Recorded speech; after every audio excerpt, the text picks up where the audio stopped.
There's a difference between a man who doesn't care about anything and a man who's mastered the art of not caring about the wrong things. One is cold, empty, disconnected. The other? Untouchable. Most people think not caring means being heartless. They're wrong.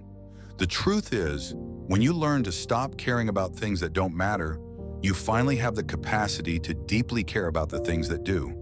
And that shift, that single shift, changes everything. People call it indifference. I call it freedom. Stay with me because what you're about to learn will liberate you from the weight of 1,000 opinions, judgments, and expectations that were never yours to carry in the first place. Part 1, the misunderstanding. Let's clear something up right now. Not caring doesn't mean being emotionless. It doesn't mean shutting people out. It doesn't mean becoming some cold, robotic version of yourself who feels nothing. That's not strength. That's avoidance. That's fear masquerading as indifference. The art of not caring is something completely different. It's about selective investment. It's about emotional intelligence.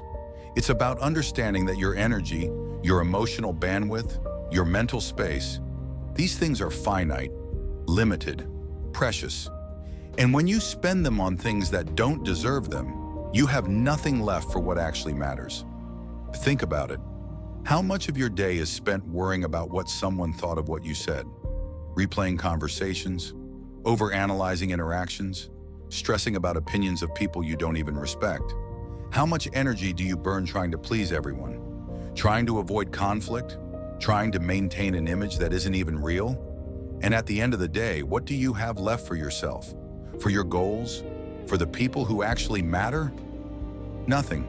You're emotionally bankrupt because you've been spending your currency on things with no return on investment. The art of not caring is about becoming the CFO of your emotional economy. It's about budgeting, investing wisely, and ruthlessly cutting expenses that don't serve you. Part 2, what it means to truly not care. Here's what not caring actually looks like. It's not caring what strangers think of you, not because you're arrogant, but because their opinion has zero impact on your life. They don't pay your bills, they don't know your story, they don't live your consequences. So why would you give them space in your head? It's not caring about being liked by everyone, not because you're antisocial, but because you understand that being universally liked is impossible. And trying to achieve it makes you universally boring. It's not caring about outdated expectations, the timeline society gave you, the path your family mapped out, the shoulds and supposed tos that were programmed into you before you even knew who you were. It's not caring about petty drama, office gossip, social media arguments, who said what about whom, the endless cycle of manufactured outrage that people use to feel alive because their own lives feel empty. But here's the crucial part, and this is where most people get it wrong. While you're not caring about all of that noise, you're simultaneously caring deeply about the right things. Your purpose, your growth, your peace, your integrity, the people who've earned a place in your life, the work that gives you meaning, the vision you're building. Not caring isn't about caring less. It's about caring better. It's about having the wisdom to know the difference between what deserves your emotional investment and what's just stealing it. Part 3, the psychology behind it. Let me explain what's happening psychologically when you master this art. First, you activate what psychologists call emotional detachment, but the healthy kind. You create space between yourself and external circumstances. You stop identifying with every opinion, every outcome, every temporary situation. You become the observer, not the reactor. Second, you shift from external validation to internal validation. Your sense of worth stops being determined by likes, comments, compliments, or approval. It comes from within, from knowing you're living aligned with your values, and that's unshakable. Third, you reduce what's called cognitive load. Your brain isn't constantly processing worries, what-ifs, and hypothetical scenarios about things you can't control. That mental energy gets freed up, and suddenly you're sharper, clearer, more focused. Fourth, and this is powerful, you trigger respect. People sense when you're not chasing their approval, when you're not desperate for validation, when you're genuinely comfortable walking away from anything that doesn't serve you, and that triggers something primal in them. They respect it. They're drawn to it. Because it's rare. Most people are so desperate to be accepted, so hungry for validation, so afraid of being alone, that they'll compromise everything. But you're different. You're not cold. You're not heartless. You're just not available for bullshit. And people feel that. Part 4, how it protects your peace. Here's what changes when you master not caring about the wrong things. Your peace becomes unshakable. Someone insults you, doesn't land, because you're not looking to them for validation. Someone tries to manipulate you, doesn't work, because you're not emotionally dependent on their approval. Drama swirls around you, but it can't touch you, because you're not feeding it. You're not engaging. You're not available for it.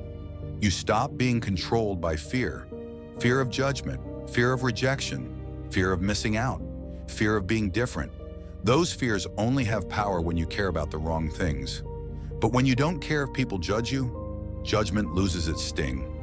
When you don't care if people reject you, rejection becomes information, not devastation. When you don't care about fitting in, you finally stand out. Your relationships improve, ironically, by caring less about them in the needy sense. You stop clinging, stop demanding, stop needing constant reassurance, and that creates space for genuine connection to grow. The people who stay are there because they want to be, not because you're holding on desperately.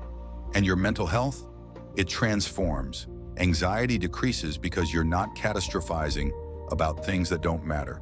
Depression lifts because you're not carrying the weight of everyone's expectations. Stress drops because you've stopped fighting battles that aren't yours. But before I show you the mastery part, the exact formula for caring deeply without attachment, I need you to do something for me. If you're still watching right now, it means this message is resonating.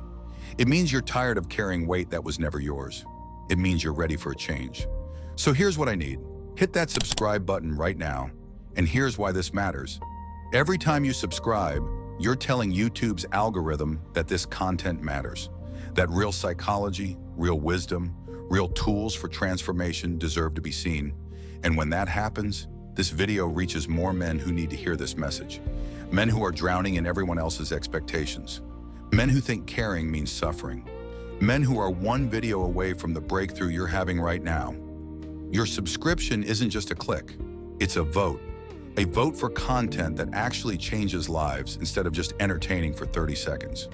And while you're at it, hit that like button too, because that like tells me you want more of this.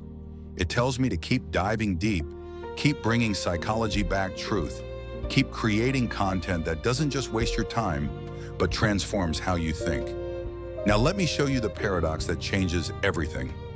Part 5, the balance. Caring deeply without attachment. Now here's the mastery part, the paradox.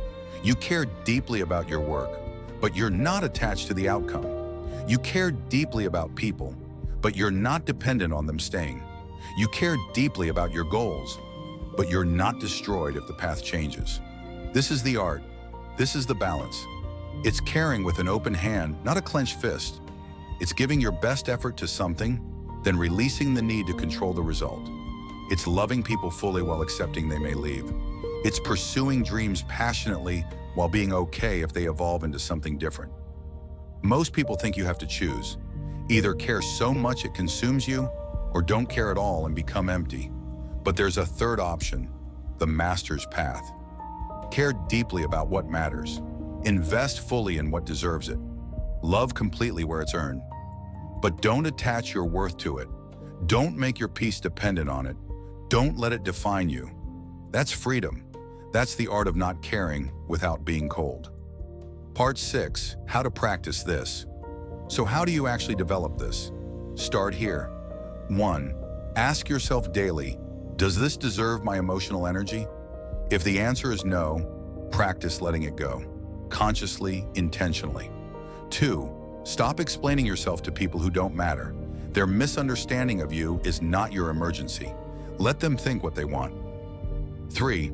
Create a not my circus list. Write down all the things you're currently worrying about that aren't actually your responsibility. Then stop carrying them. 4. Practice the pause. When something triggers you, pause before reacting. Ask, will this matter in a year, a month, a week? If not, it doesn't deserve your energy now. 5. Invest deeply in your purpose. When you're genuinely focused on building something meaningful, the noise naturally fades. You're too busy caring about important things to care about irrelevant ones. This isn't something you master overnight. It's a practice, a daily discipline. But every day you practice, you get lighter, freer, stronger.